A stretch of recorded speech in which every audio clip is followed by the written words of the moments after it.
소중한 나. 무한 행복.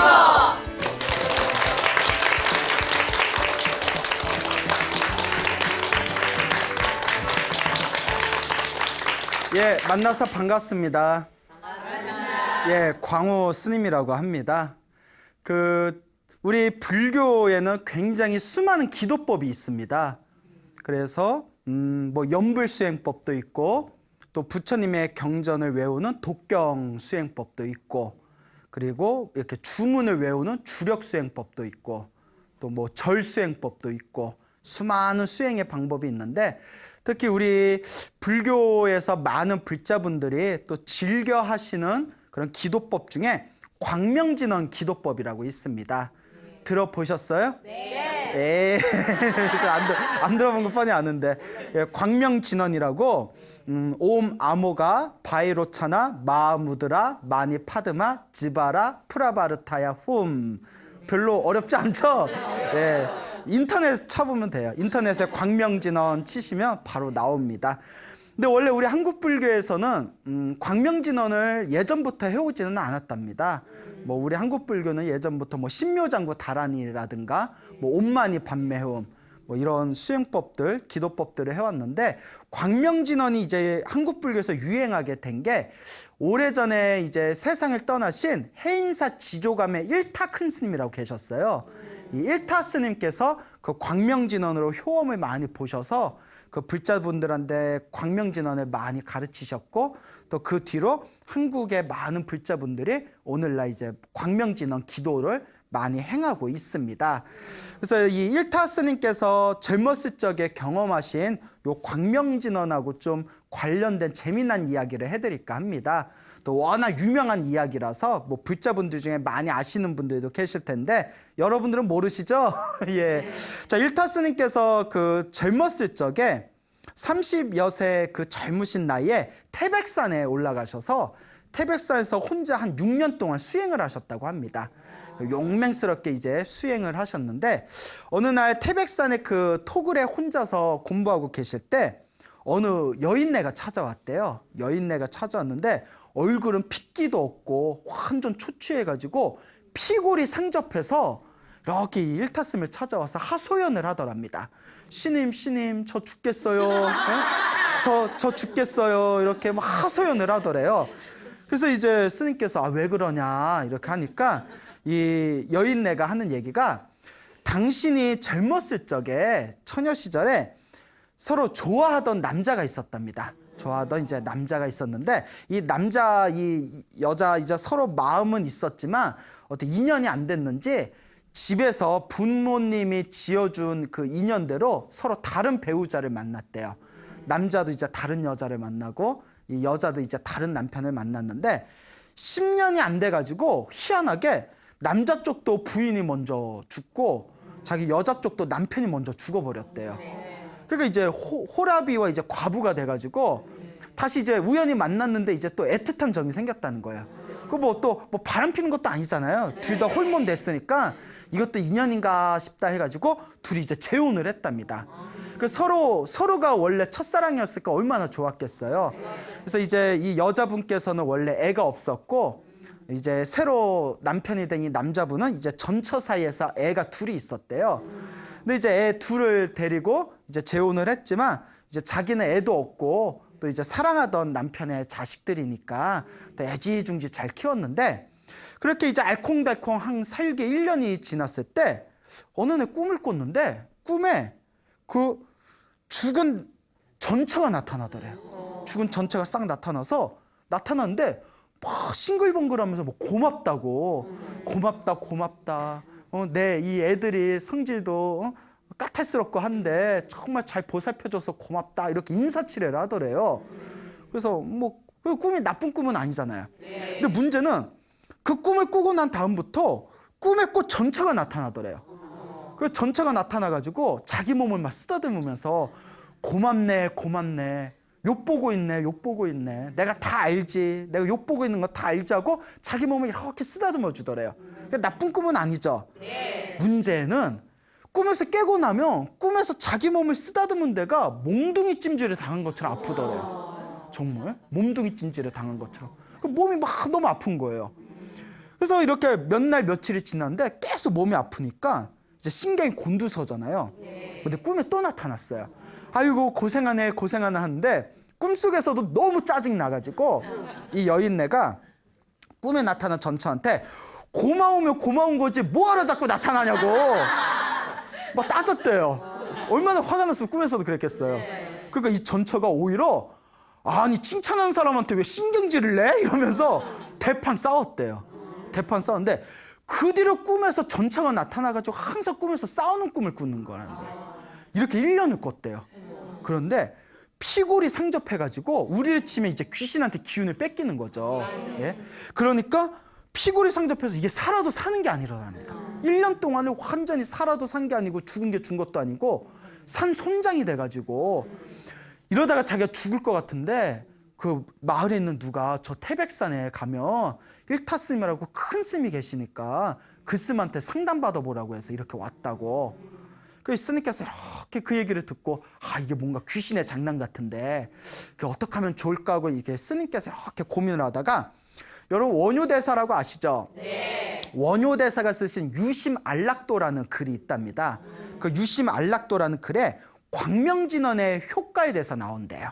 그래서 광명진언이 뭐 살아있는 사람에게 복을 주지만 또 죽은 사람을 위해서 이걸 뭐 읽어주면 죽은 사람이 좋은 곳에 태어난다. 이제 이런 내용이 다 머릿속에 기억이 나가지고 종이에다 광명진언을 적어줬대요. 뭐 오마무가 바이로차나 다 이렇게 적어준데 이걸 죽으나 사나 그냥 간절하게 정성스럽게 외우라고 그러면서 다 그 종이에다 써준 광명진언을 줬답니다. 그렇게 이제 한 달이 지났대요. 한 달이 지났는데 여자가 징글벙글해서 먹을 걸 사가지고 스님한테 인사드린다고 왔답니다. 그 일타스님이 딱 보니까 효과 봤구나.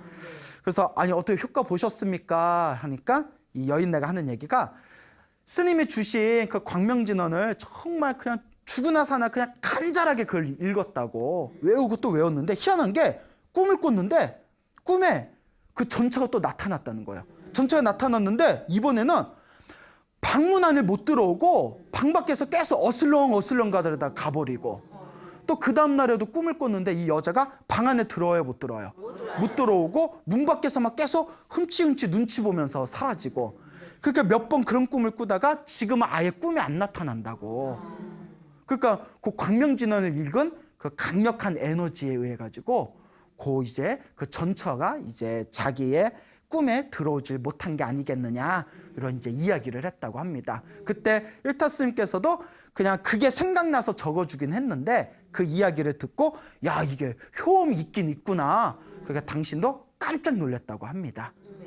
자, 그 또 이거하고 비슷한 얘기인데 이 일타 스님께서 또 해인사의 지조감이라는 곳에 계셨을 때 1974년 그러면 거의 뭐 한 40년 전쯤 되나요? 꽤 오래됐네요. 1974년에 그 가을에 그 40살이 좀 넘어 보이는 그 여선생님이 이렇게 찾아왔답니다. 여선생님이 찾아와서 상담을 받는데 얼굴에 수심이 가득하더라는 거예요. 그래서 무슨 일로 왔습니까? 하니까 요 여인네가 일타스님한테 하는 얘기가 제가 참 팔자가 싸납습니다 하면서 그 20대 초반에 결혼을 약속한 남자가 있었대요. 결혼에 약속한 정말 그런 남자친구가 있었는데 대구에서 횡단보도를 건너다가 차에 치여서 직사를 했다는 거예요. 얼마나 가슴이 아파요. 사랑하던 사이인데. 근데 문제가 뭐냐면 딱 1년이 지나고 나서 1년 후에 그 남자친구가 죽은 그 똑같은 그 자리에서 자기하고 우애가 깊은 남동생이 또 차에 치여서 직사했다는 거예요. 똑같은 자리에서. 그래서 처음에는 엄청나게 방황을 많이 했대요. 엄청나게 방황을 많이 하다가 이제 몇 년이 지난 뒤에 근데 이제 방황인데 그렇게 남자친구도 죽고 그리고 남동생도 죽은 뒤에 이상하게 가슴이 뻑적지근하고 가슴이 쪼개지는 것처럼 통증이 느껴지더랍니다. 계속 가슴이 아프다는 거예요. 병원에 가보면 내 심장에 문제가 생겼나? 병원에 가보니까 병원에서는 이상이 있다 없다. 근데 또 이상이 없다. 이상 없다니까 이거 치료할 수도 없고 뭐가 이상이 있어야 치료를 할 거 아니에요? 그러니까 아픈 가슴을 부여잡고 그렇게 좀 방황을 하다가 내가 이렇게 살면 안 되지. 나도 이제 좋은 남자 만나서 가정을 꾸려야 되지 않겠냐. 산 사람은 살아야 될 거 아니에요? 그래서 이제 남자들하고 선을 봤는데 이 아가씨가 좀 예뻤대요. 예쁘니까 남자는 그저 예쁜 건 좋았잖아요. 그러니까 남자들이 많이 꼬였대요. 예, 남자들이 많이 꼬였는데 근데 희한하게 결혼을 약속해서 결혼 날짜만 잡았다 하면 꼭 파혼이 된다는 거예요. 희한하게. 처음에는 그러려니 했대요. 인연이 아닌가 보지. 이걸 그 여자 말이 수십 번을 경험했다는 거예요. 한두 번도 아니고. 그러니까 이제 막 가슴은 막 아파서 찢어질 것 같이 가슴은 아프지. 자꾸 막 파혼되고 뭐 되는 일도 없고 막 우울증 생기고. 그렇게 한 이제 10년이 지나니까 이제 너무나 이제 우울증도 심해져서 내가 전생에 얼마나 못 쓸 짓을 많이 했으며 이렇게 되는 일이 없냐. 확 죽어버리자 이런 생각이 들더랍니다. 그래서 이분이 이제 죽으려고 그 우울증이 이렇게 무서운 거예요. 죽으려고 어딜 갔냐면 설악산에 올라갔대요. 설악산에 다 올라가가지고 마지막 이제 좋은 경치 한번 본 뒤에 이 허망한 세상아 나는 간다 하고 그 몇십 미터 절벽 위에서 등산 가방을 맨 채 뛰어내렸대요. 몇십 미터 위에 절벽에서 뛰어내린 적이 있어요, 없어요? 없어요. 살아요, 죽어요? 그렇죠. 안 뛰어봐도 알겠죠. 자기가 절벽에서 뛰어내렸는데 정신을 차려봤더니 밑에 떨어졌는데 살아있더라는 거예요. 엉덩이만 좀 얼얼하고 예? 뭐 원더우먼이야? 예? 엉덩이만 좀 얼얼하고 살았다는 거예요. 그 기가 막힌 일이죠. 그래서 야 내가 산에서 죽을 팔자는 아닌가 보다. 근데 희한한 게 자살하다가 실패한 사람들은 두 번 자살을 잘 안 한답니다. 그런 얘기 들어보셨죠? 그래서 이런 얘기가 있죠. 누가 아파트에서 자살하려고 뛰어내렸는데 극적으로 살아났대요. 그래서 극적으로 살았을 때 너 아파트에서 떨어질 때 어땠냐 이러니까 아파트에서 이렇게 허공에서 이렇게 떨어지잖아요. 떨어지는 동안 살고 싶다는 생각뿐이 안 들더래요. 독한 마음을 품고 이제 떨어졌는데 떨어지는 순간에도 살고 싶다는 생각뿐이 안 들더랍니다. 예, 그러니까 이제 한 번 자살을 시도했던 사람이 두 번 자살하기가 이제 쉽지가 않다라는 얘기가 있는데 이 아가씨는 이 세상에 사무친 한이 많았는지 산에서 죽을 팔자는 않으니까 바다에서 죽자 생각이 들더래요. 그래서 이제 바다로 갔대요. 바다에 갔는데 이제 또 좋은 날에 죽고 싶어서 여관 오늘은 늦었으니까 여관에서 하룻밤 자야겠다. 여관에서 잤는데 꿈을 꿨는데 모르는 남자 4명이 자기 사지를 붙들고 막 뒤흔드는 꿈을 꿨대요. 너무 생생하게. 그래서 이게 무슨 꿈인가? 왜 모르는 남자들이 내 팔다리를 붙들고 왜 막 흔들고 있었을까? 어쨌거나 그 강원도 양양에 있는 낙산사 아시죠? 네. 낙산사 가보셨어요? 네. 경치가 예쁘잖아요. 네. 그러니까 죽기 전에 낙산사 한번 보고 그 홍련암 아시죠? 네. 홍련의 옆에 바다 위에 그 바위도에 올라가지고 바다에 몸을 던졌답니다. 예, 그 낙산사 홍련암 옆에 딱 몸을 던졌는데 이제 죽었구나 싶었는데 정신을 이렇게 떠봤더니 정말 꿈에서 본 것처럼 남자 4명이 자기 팔하고 다리를 붙들고 그 속에 들어간 물을 토해낸다고 막 흔들고 있더래요. 그 이게 정신을 차려서 물을 꾸역꾸역 이제 내뱉고 나니까 어떻게 된 겁니까? 물어보니까 그분들이 어부였어요. 그 이제 배 타고 이렇게 지나가다 웬 여자가 퐁당하고 뛰어내린 거 보고 놀래가지고 구했다는 거예요. 그러니까 구해줘서 고마운데 속으로는 왜 구했어 내버려두지. 그 꿈에서 꾼 거대로. 그래서 야 내가 그러니까 어떤 사람은 죽기 싫은데도 그 한 방에 훅 가는 사람도 있고 어떤 사람은 2번이나 했는데도 산에서도 죽을 팔자가 아닌가 보다. 바다에서 죽을 팔자가 아닌가 보다. 편하게 집에서 죽자 해서 그때 약국을 돌아다녔답니다. 옛날에는 약국에서 수면제 사기가 좀 쉬웠대요. 지금 의사 진단 받아야 되죠. 약국 수십 군데를 돌아서 수면제 200알을 구했대요. 200알이면 정말 이제 이 세상 그냥 완전히 떠나는 거죠. 200알을 한 움큼을 다 먹고 편안하게 잠들었는데 잠은 안 오고 배에서 꾸르륵 꾸르륵 소리가 나더니 배에 막 꾸르륵 소리가 나더니 화장실에 뛰어가서 정말 그 센 노란 똥물까지 다 뱉어버렸대요. 그래서 또 살아버린 거예요. 야 대단하죠? 그 뒤로 2차례를 더 자살 시도를 했는데 다 실패를 했답니다. 그래서 야 내가 살아도 산 게 아니고 죽어도 죽은 게 아니구나. 그것도 정말 이게 진짜 사실이라면 너무나 신기한 이야기예요. 근데 뭐 또 일타스미 거짓말하실 분도 아니고.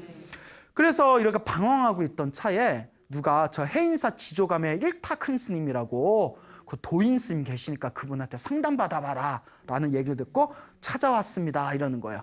그래서 스님이 이렇게 가만히 이야기를 들어보시고 나서 아무래도 당신 그 가슴도 아프고 되는 일도 안 풀리는 게 그 먼저 죽은 남자친구와 남동생의 그 귀신의 장난이 있는 것 같다. 그러니 내가 광명진언이라는 걸 가르쳐 줄 테니까 낮에는 학교 선생님이시잖아요. 낮에는 편안하게 직장 생활하고 그 저녁에 집에 들어오면 깨끗하게 목욕하고 새 옷을 입은 뒤에 방에서 향 하나 꽂아놓고 이 향 하나가 다 탈 동안 간절하게 광명진언을 외워라. 광명진언을 외우면서 광명진언을 다 외우고 나면 죽은 남자친구와 남동생의 이름을 부르면서 부디 부처님 가피로 좋은 곳으로 가십시오라고 기도를 올려라. 이렇게 3, 7일을 해라. 3, 7일이면 며칠이죠? 21일. 3, 7은 20일이잖아요. 뭐 3, 7은 49 뭐 이러면 안 돼요. 37일, 21일 동안 기도를 하고 이제 다시 오면 내가 직접 제사를 지내주겠다. 3, 7일 동안 정말 간절하게 기도해라 시켰답니다. 그래서 3, 7일이 딱 지난 뒤에 그 아가씨가 정말 찾아왔는데 얼굴이 너무 편안해 보이더래요. 그러면서 이 아가씨가 하는 얘기가 스님 3, 7일 동안 21일 동안 광명진언을 열심히 외웠는데 마지막 날에 신기한 꿈을 꿨습니다. 그 무슨 꿈을 꿨냐 하니까 꿈에서 자기가 이렇게 서 있는데 큰 구렁이에 뱀 2마리가 나타나더니 한 마리는 자기 오른쪽 또 한 마리는 자기 왼쪽에 팔을 서로가 양쪽에서 막 당겨가지고 가슴이 쫙 하고 갈라지는 겁니다. 그때 꿈속에서 아이고 이 뱀 2마리 때문에 내 가슴이 이렇게 아픈 거였구나.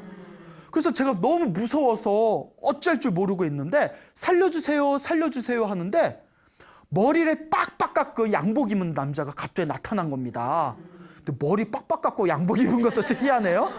머리 빡빡 깎은 양복 입은 남자가 나타났는데 손에 정육점에서 쓰는 그 고기 찍는 큰 갈고리를 가져오더래. 그더니 뱀머리를 딱 쳐가지고 밖에다 휙 버리고 또 한 마리 남아있는 뱀머리를 갈고리를 탁 쳐가지고 밖에다 휙 버리더랍니다. 그래서 2마리를 버렸잖아요. 한 마리는 그 자리에서 죽어버리고 한 마리는 그 큰 구렁이가 조그만 새끼뱀으로 변하더니 쪼르르 도망가는 꿈을 꿨습니다. 근데 그 꿈을 꾸고 나서 그렇게 치료를 받아도 안 났던 가슴 통증이 확 사라졌습니다. 이러더라고요. 그때 일타 스님이 이게 업장소멸이다. 그 죽은 영가 귀신이 이제 다 좋은 곳에 간 거고 당신을 괴롭힌 그 삿된 에너지가 다 사라진 거다. 업장소멸이다. 이렇게 얘기해 주면서 그 아가씨와 함께 그 먼저 죽은 남자친구와 남동생을 위해서 일타 스님께서 제사를 정성껏 지어줬답니다.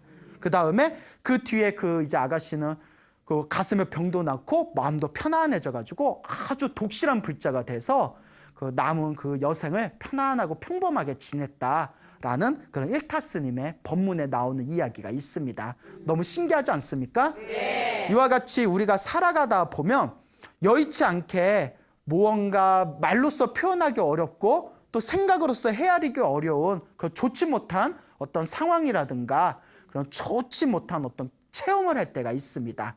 그럴 때 절대 당황하거나 두려워하지 마시고 다 내가 전생에 지은 업본가 보다 무언가 나와 인연 있는 그 무언가가 나한테 빚 갚으러 왔나 보다 생각하시고 오직 무엇을 해야 된다?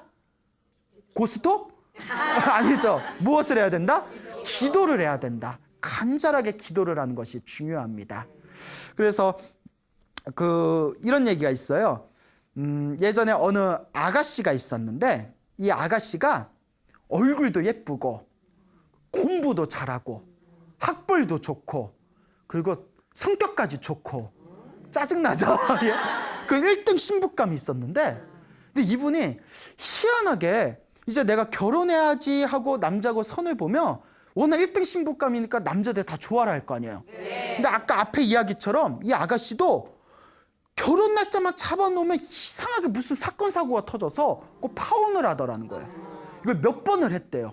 몇 년 동안 몇 번을 겪으니까 이 아가씨도 굉장히 막 자괴감이 드는 거예요. 막 자존감이 무너지고 내 팔자가 왜 이런가?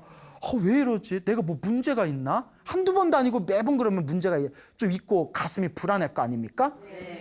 그러니까 이럴 때 우리가 마음이 약해지면 어딜 찾아가게 되죠? 점집에 찾아가서 절에 가서 기도를 해야지 또 점집이 나와요. 근데 이사도 점집에 갔대요. 답답하니까 뭐 타로 카드를 보건 뭐라고. 점집에 이렇게 찾아가니까 또 소문 듣고 어디 용한 데를 찾아갔나 봐요. 그 용한 그 점쟁이가 당신한테 너한테 문제가 있는 게 아니라 네 아버지한테 문제가 있다. 아버지한테 가서 물어봐라 이러더래요. 희한하다. 그 아버지한테 가서 아버지한테 자초지종을 얘기하니까 아버지가 처음에는 야 무슨 얘기야 어디서 이상한 얘기 듣고 아니야 하는데 딸이 자꾸 느낌이 이상하더래요. 여자에게는 육감이란 게 있잖아요. 그러니까 여자들은 뭔가 이게 직감이 발달해서 뭐 그런 얘기 있잖아요. 뭐 남편이 바람 피면 귀신같이 안 돼요. 그래서 어떻게 아냐 하면 느낌이 틀리대요. 뭐가 틀리냐 하니까 분명히 그런 느낌이 있대요. 근데 그런 걸 잘 못 느끼는 부인분들은 되게 둔한 스타일이라더라고요. 네? 여자들은 그 육감이란 게 있다 하잖아. 근데 아버지가 자꾸 살살 피하는 게 느낌이 이상하더래요. 아버지, 아빠 사실대로 얘기해줘. 옛날에 무슨 일 있었어? 막 이러니까 아빠가 고백을 하더랍니다. 아버지가 그 옛날에 일본 유학파 출신이었대요. 아주 잘 나가는 그런 분이셨는데 젊었을 때 일본 유학을 갔을 때 아주 사랑하던 일본 여자가 있었답니다.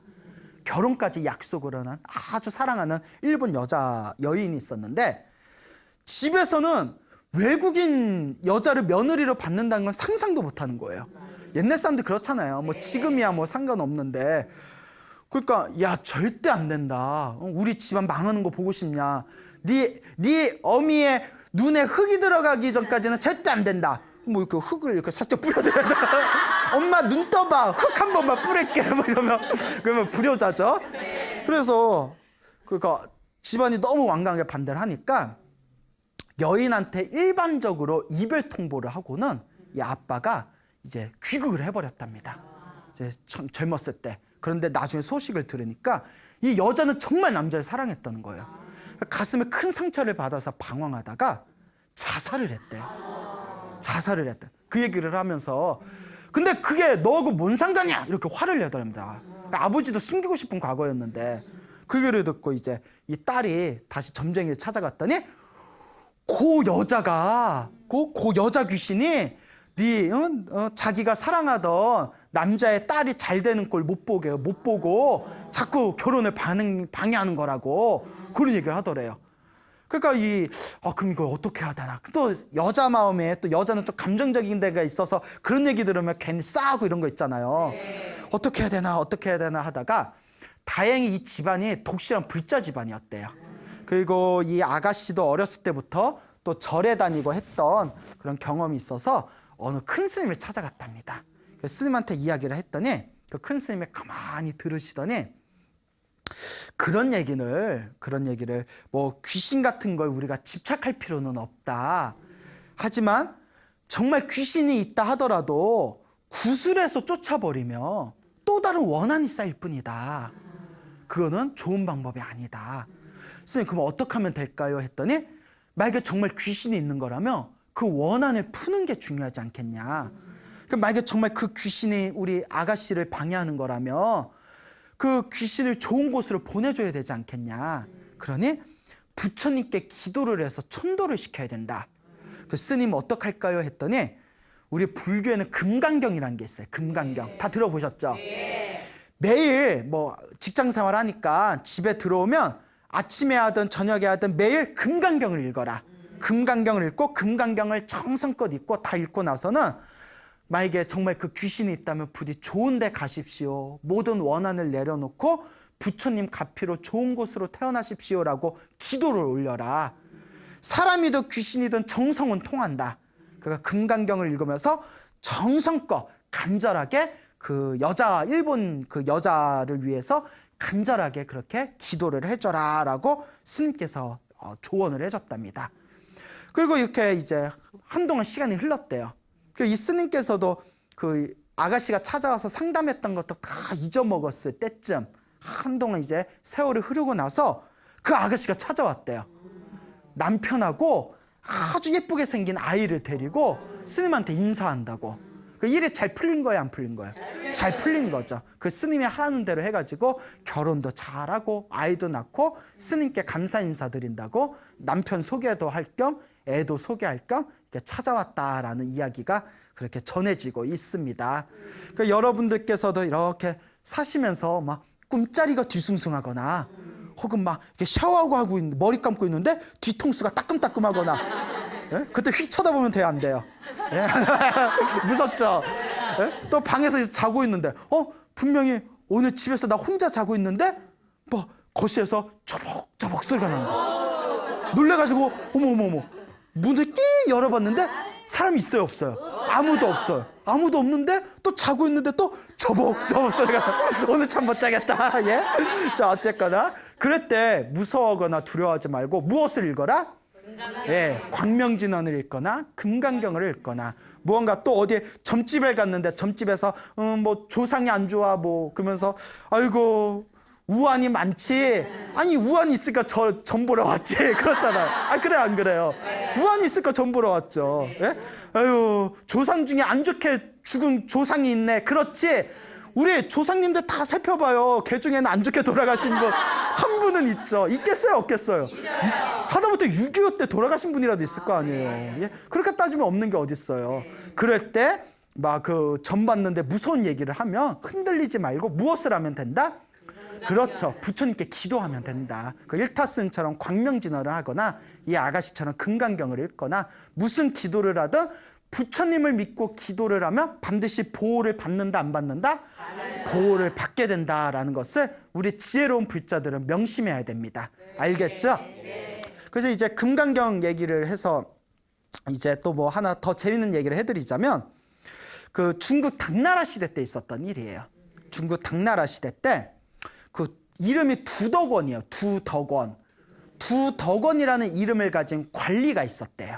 근데 이 관리가 양주 지방에 파견을 갔답니다. 그 중국은 땅덩어리가 넓잖아요. 그래서 양주라는 지방에 이제 파견을 나가게 됐는데, 그러니까 그 자기가 있던 곳에서 양주까지 가려면 산 넘고 물을 건너야 된대요. 그래서 이제 물 건너려고 이렇게 배를 탔는데, 나룻배를 탔는데 저기 멀찌감치 떨어진 곳에 키는 엄청나게 크고 삐쩍 말라가지고 얼굴은 음침하게 생기고 초췌하게 보이는 남자가 우두커니 서 있더래요. 그래서 약간 음침해 보이는 사람이 서 있어서 아니 뭐 저 사람 근데 이렇게 딱 보니까 왠지 느낌에 배를 타야 되는데 돈이 없어서 못 타는 듯한 느낌이 들더래요. 그래서 돈이 없어서 못 타나 보다 해가지고 사공한테 이렇게 돈을 주면서 저 사람 대신 타오라고. 그래서 그 키 큰 음침해 보이는 사람한테 내가 계산했으니까 배 타세요 했으니까 이 사람이 좀 당황해 하더래요. 왜? 막 약간 이런 분들 이렇게 아예 타세요. 내가 계산했어요. 거기서 멀뚱하게 보지 말고 타세요. 이러니까 어쨌든 이렇게 탔더래요. 타서 이렇게 자기 옆에 쪽에 이렇게 앉았는데 말이 없더래요. 우리 같으면 돈도 대신 계산해 줬으면 고맙다는 말이라도 해야 되는데 말없이 그냥 멍하니 가고 있어서 참 생긴 건대로 참 속도 참 음침하다. 그래서 이제 이 두덕원이 이제 배가 고파서 싸운 주먹밥을 먹었대요. 주먹밥을 먹는데 또 혼자 먹으면 미안하잖아요. 에이 뭐 그냥 이것도 인연이다 하고 주먹밥 자기 걸 이렇게 떼가지고 요거 좀 드세요 이러니까 또 이 음침한 사람이 좀 당황해 하더래요. 아니 왜? 나 이런. 그걸 이렇게 받아서 또 먹더래요. 근데 먹었으면 고맙다는 얘기 해야 돼, 안 해야 돼요?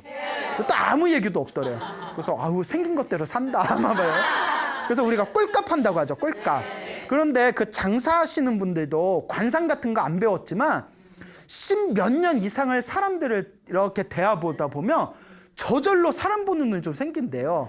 그러면서 느낀 게 역시 사람은 인상대로 사는구나. 이제 이런 이야기들 많이 하시잖아요.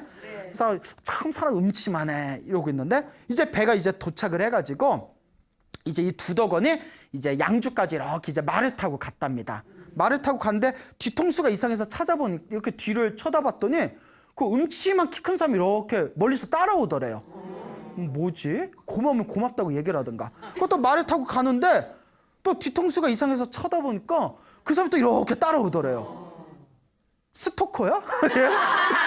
혹은 막 사생팬? 이게? 그래서 이거 불렀대요. 여보시오, 여보시오. 선비양, 일로 와보시오. 그러니까 그 음침한 사람이 이렇게 오더래요. 뭐 하는 사람이 이렇게 따라오냐고. 어디 가시오? 뭐 하는 사람이요? 물어보니까 그 음침한 사람이 딱 가만히 있더니 딱 두더건을 쳐다보면서 나는 저승사자입니다. 염라대왕의 명을 받들어 양주지방에서 두더건이라는 사람을 데려오려고 지금 양주에 가는 길입니다. 이러는 거예요. 그 얘기를 듣고 깜짝 놀랐어요. 자기가 두더건이 양주 가고 있잖아요. 그 양주에 가면 저승사자가 데려오려고. 그 자리에서 놀라가지고 말에서 뛰쳐내려가지고 저승사자한테 절을 올리면서 아이고 살려주십시오 살려주십시오 하는 거예요. 그런데 제 이 이야기를 듣고 한 가지 생각이 스치는 게, 여러분들 같으면 이렇게 가고 있는데 누가 자꾸 따라와서 너 누구야? 나 저승사자야. 염라대왕의 명을 받들고 광우스님 데리러 왔다. 이러면 우리 같으면 뻥치고 있네. 그럴 것 같지 않아요? 다짜고짜 저승사자다 하면 그게 믿겨져요? 예? 그렇잖아. 뻥치고 있네. 야, 네가 저승사자면 나 옥황상제다. 뭐 이럴 수도 있잖아요. 그렇잖아요. 여러분 길 가고 있는데 누가 나 저승사자야 이러면 안 믿겨지잖아요. 근데 옛날 사람들 순수했나 봐요. 순진했나 봐요. 예? 그러니까 그 봉이 김선달이 대동강물 판다니까 그 막 그런 이야기 있잖아요. 옛날 사람들 좀 순진한 데가 있었나 봐요.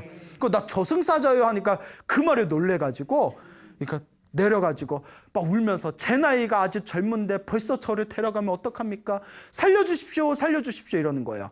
그러니까 저승사자가 난감해서 우리 업무 방침상 이런 거 살려주면 안 된다고. 우리 친구 우리 징계 떨어진다고. 갈 때 되면 가야 된다고. 빨리 양주 가라고. 양주에서 데려오라고 했다고. 살려주십시오 살려주십시오 이러는 거예요. 근데 여러분 저승사자한테 아무리 살려달라고 하는데 살려줘요 안 살려줘요? 근데 이 그래서 옛말에 덕을 많이 베풀어라 라는 말이 있어요. 덕을 많이 베풀어라. 복을 많이 지어라. 저승사자가 하는 얘기가, 당신이 멀뚱하게 서 있는 나를 보고 돈이 없어서 배를 못 하나다 보다 하고 뱃값을 대신 내어주고, 옆에 혼자 밥 먹다가 이 사람도 배고플 텐데 하면서 주먹밥도 떼어주고, 당신의 그런 마음에 내가 감동을 했다. 그래서 업무 방침상 봐주면 된다 안 된다? 안 되는데 내가 대신 봐줄 수는 없고 비법을 하나 가르쳐주겠다. 근데 할 수 있을런가 모르겠다 이러는 거야. 하겠습니다. 뭡니까? 이러니까 금강경을 1000번을 외워라. 금강경, 절에 가면 금강경이라는 경전이 있는데 1000번을 외우면 살구멍이 생길 것이다. 이것도 아무나 일러주면 안 되는데 막 이러면서 그러면서 그러면 제가 금강경 양주 가자마자 금강경 1000번을 외겠습니다 하니까, 근데 오래 기다릴 수 없다. 그러니까 내가 급한 데부터 한번 돌고 올 테니까 오래 못 기다려주니까 최대한 빨리 끝내야 된다. 금강경 1000번 다 읽으면 내가 그때 다시 올 테니까 빨리 끝내시오 하고 휙 사라지더랍니다.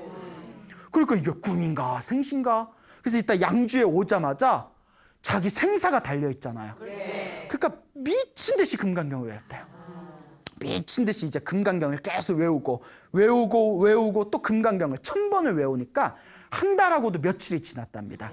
근데 이제 우리 불자분들 중에 금강경 읽어본 분들은 알겠지만 금강경 1000번을 한 달, 2달 안에 다 읽는다는 것도 거의 기적 같은 일이에요.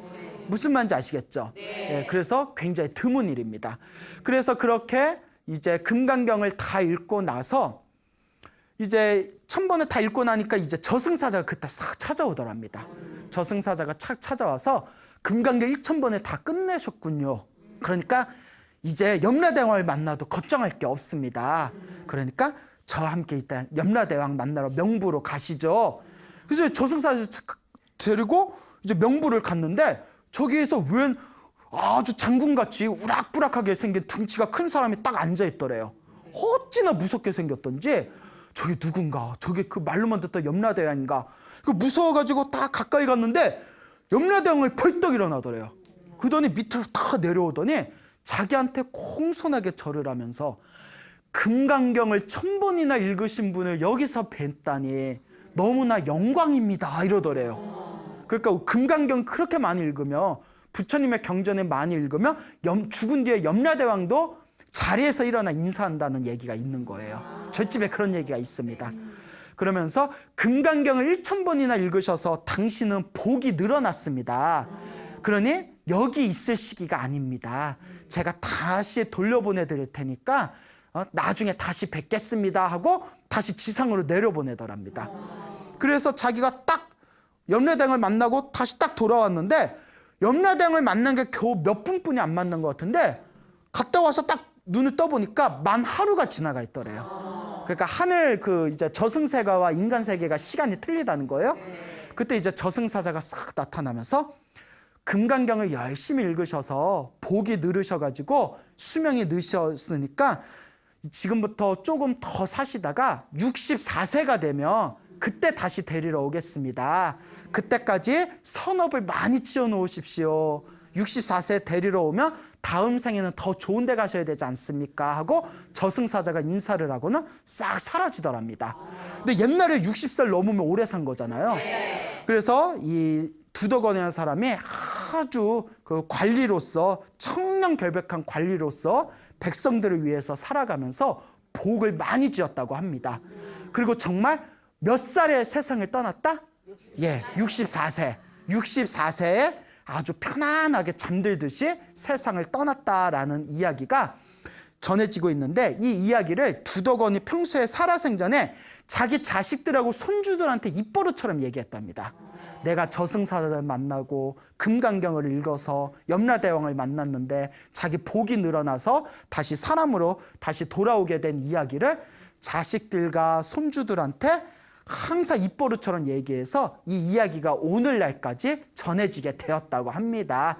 여러분 믿습니까? 예, 믿음을 가지시길 바랍니다. 또 이런 이야기 들으면 아이고 어디서 또 전설 따라 삼천리에나 나올 만한 이야기인데 요새 시대 그런 얘기를 누가 믿어? 뭐 이러지 마시고요. 네, 또 이렇게 우리가 복을 짓고 선업을 짓는다는 것은 염라대왕도 자리에서 일어나서 인사할 정도로 아주 훌륭한 공덕이 된다는 것을 꼭 명심하시길 바랍니다. 알겠죠? 네. 그래서 이와 같이 이제 일타스님의 광명진언에 대한 이야기도 해드렸고, 그렇죠? 네. 그리고 뭐 또 그 금강경을 통해 가지고 또 이제 뭐 실제로 정말 귀신이 있었는지 없었는지 모르겠지만 뭐 일본 여자를 위해서 금강경을 읽어서 또 혼사길이 잘 열리게 된 그 아가씨의 이야기도 해드렸고, 또 금방 말씀드린 금강경을 읽어서 이제 염라대왕조차도 감동시키고 또 복이 늘어났던 이런 이야기도 말씀을 드렸습니다. 근데 이런 이야기를 들으면 많은 분들이 아유 내가 지금 다른 기도하고 있는데 또 광명진언 들으면 광명진언 기도를 하고 싶고, 또 금강경을 들으면 금강경 기도하고 싶고, 또 어디 가서 또 법화경 이야기하면 아유 하던 거 다 때려치우고 법화경을 할까, 이렇게 이제 왔다 갔다 하시는 분들이 있는데 그럴 필요가 있다 없다? 네, 절대 없습니다. 항상 우리 불교에서는 어떤 기도를 하든 자기한테 맞는 걸 꾸준하게 하는 것이 중요합니다. 무슨 말인지 알겠죠? 광명진언은 광명진언대로 좋고, 신묘장구 대다란이는 신묘장구 대다란이대로 좋고, 능엄주는 능엄주대로 좋고, 옴마니 밤매움은 옴마니 밤매움대로 좋고, 금강경은 금강경대로 좋고, 법화경은 법화경대로 좋습니다. 그러니까 어떤 기도를 하든지 자기한테 맞는 것을 딱 선택해서 꾸준히 하는 것이 제일 중요하다는 것을 명심하셔야 됩니다. 그래서 우리 불교에서는 여러 가지 기도법과 여러 가지 수행법이 있다고 말씀을 드렸습니다. 그렇죠? 네. 그래서 불교에서는 여러 가지 이제 기도법들이 있는데, 첫 번째가 이제 아까도 말씀드렸지만 나무아미타불이나 관세음보살이나 지장보살을 부르는 연불기도법이 있고요. 그리고 뭐 금강경을 읽거나 법화경을 사경하거나 부처님의 경전을 이제 기도 삼아서 독경을 하고 베끼는 경전기도법이 있고요.